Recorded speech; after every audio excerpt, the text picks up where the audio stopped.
So hello viewers, welcome to another session. আর আজকের যে সেশনটি সেটি হলো একটি কিউএনএ সেশন। আপনারা জানেন এবং আপনাদের অনেকেই যারা এই চ্যানেলের সদস্য তারা অনেক সময় অনেক রকম প্রশ্ন থাকে তারা কমেন্ট সেকশনে কমেন্ট করে আমাকে জানান, অনেক কিছু জানতে চান। তো এরকমই একটি কমেন্ট করেছেন আমাদের চ্যানেলের একজন সদস্য তথা আমাদের বন্ধু। তিনি তার যে ইউটিউব চ্যানেল, সেই চ্যানেলটির নাম এসএসসিয়ান 4018। তিনি একটি কমেন্ট করেছেন। তিনি লিখেছেন যে খুব ওয়েট করছিলাম আপনার জন্য স্যার। আমি ট্রেট, আমার ওয়াইফ এইচবিই ডিজিজ, বেবির কি কিছু প্রবলেম হবে? She is 4 months pregnant now from Siliguri, so please reply. তো প্রথমেই একটু জানিয়ে রাখি সংক্ষেপে যে এইচবিই আসলে কি, এইচবিই ডিজিজ আসলে কি। আমরা অনেকেই থ্যালাসেমিয়ার বিষয়ে শুনেছি। থ্যালাসেমিয়া কি আমরা জানি। থ্যালাসেমিয়ার ক্ষেত্রে আহ, আমাদের রক্তের যে লোহিত রক্তকণিকা তার মধ্যে পর্যাপ্ত পরিমাণে হিমোগ্লোবিন তৈরি হয় না। কেন তৈরি হয় না? কারণ সেক্ষেত্রে হিমোগ্লোবিনের যে আলফা অথবা বিটা যে গ্লোবিন চেইন থাকে সেটা পর্যাপ্ত পরিমাণে তৈরি হয় না। তার ফলে কি হয় যে লোহিত রক্তকণিকার মধ্যে পর্যাপ্ত পরিমাণে হিমোগ্লোবিন থাকে না। অনেক লোহিত রক্তকণিকা খুব আর্লি স্টেজেই বোন ম্যারোর মধ্যে ধ্বংস হয়ে যায়। তার ফলে অ্যানিমিয়া হয় এবং অন্যান্য আরো বিভিন্ন রকম ম্যানিফেস্টেশন হয়। কিন্তু হিমোগ্লোবিন এর ক্ষেত্রে কি হয়? হিমোগ্লোবিন ইও একটি অ্যাবনর্মাল ফর্ম অফ হিমোগ্লোবিন, যেটি হচ্ছে এই যে হিমোগ্লোবিনের মধ্যে যে যে বিটা চেইন থাকে, বিটা গ্লোবিন চেইন থাকে, তার 26th পজিশনে নর্মালি যে অ্যামাইনো অ্যাসিডটি থাকার কথা সেটির পরিবর্তে অন্য একটি অ্যামাইনো অ্যাসিড থাকে। নর্মালি গ্লুটামিক অ্যাসিড বলে একটি অ্যামাইনো অ্যাসিড থাকে, তো সেটির পরিবর্তে এক্ষেত্রে লাইসিন চলে আসে এবং তার ফলে কি হয়, একটি অ্যাবনর্মাল হিমোগ্লোবিন উৎপন্ন হয়।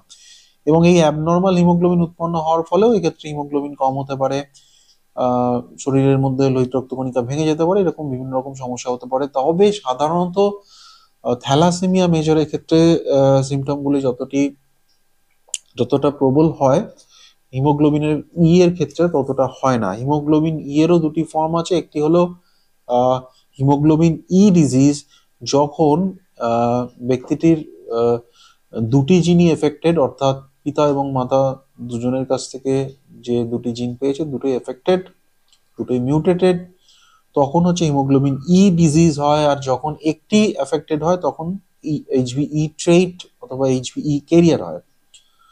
তো আহ, দুটি জিন এফেক্টেড হলে এইচবিই ডিজিজ হয়, আর একটি জিন এফেক্টেড হলে, একটি জিন নর্মাল থাকলে তখন সেটি এইচবিই ট্রেট বা এইচবিই ক্যারিয়ার হয়। তো এইচবিই ডিজিজ যখন হয় তখন সেই যে এইচবিই ডিজিজ বা রোগটি, সেটির কি ধরনের ম্যানিফেস্টেশন হয়, কি ধরনের প্রেজেন্টেশন হয়, সেটির ক্ষেত্রে কি খুব মাইল্ড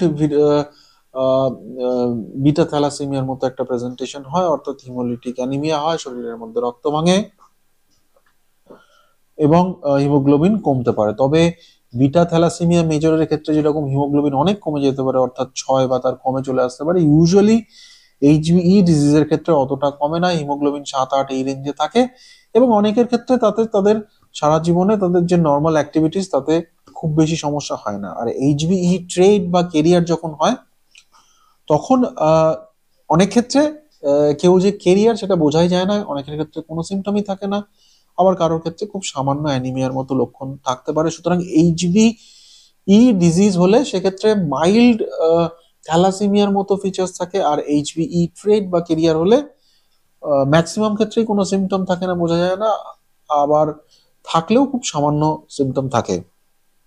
তো আমাদের যে বন্ধুটি কমেন্ট করেছেন, তিনি লিখেছেন যে তিনি হিমোগ্লোবিন ট্রেট, অর্থাৎ তার একটি জিন এফেক্টেড, আর তার ওয়াইফ তিনি হচ্ছেন এইচবিই ডিজিজ, অর্থাৎ তার দুটি জিন এফেক্টেড। তাহলে তাদের যে শিশু আছে, মানে তাদের আসল প্রশ্নটি হলো যে তাদের শিশুর এফেক্টেড হওয়ার চান্স কতটা।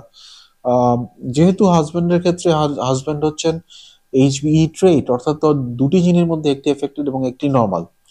আর ওয়াইফের ক্ষেত্রে দুটি জিন এফেক্টেড, সুতরাং তাদের শিশুর যেটা পসিবিলিটি যেটা আছে সেটা হচ্ছে 50% চান্স আছে যে এইচবিই ডিজিজ হওয়ার, আর 50% চান্স আছে এইচবিই ট্রেট হওয়ার।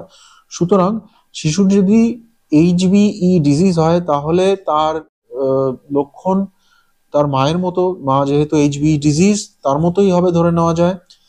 আর শিশুটি যদি এইচবিই ট্রেড বা এইচবিই কেরিয়ার হয় তাহলে ধরে নেওয়া যায় তার লক্ষণ মোটামুটি ভাবে তার পিতার মতোই হবে।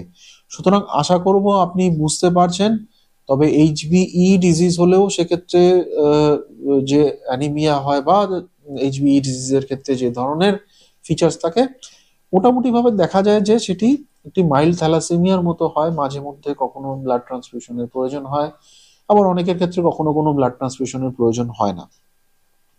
আর এইচবিই ট্রেড বা কেরিয়ার হলে সেক্ষেত্রে কিন্তু খুবই কম সিমটম, এবং অনেক ক্ষেত্রেই তাদের হয়তো কোনো সিমটমই থাকে না, তারা জাস্ট টেস্ট করার পরে জানতে পারেন যে তারা এইচবিই ট্রেড বা কেরিয়ার। আশা করব আপনার প্রশ্নটির উত্তর দিতে আমি সক্ষম হয়েছি। যদি এরপরেও কোনো প্রশ্ন থাকে আপনি কমেন্ট করে জানাতে পারেন। যদি অন্যান্য বন্ধুদের যারা দেখছেন এই মুহূর্তে এই ভিডিও, তাদের যদি এইচবিই ডিজিজ বা এইচবিই ট্রেট এই ধরনের সমস্যা নিয়ে তাদের কোনো প্রশ্ন থাকে অবশ্যই আমাকে কমেন্ট করে জানাবেন।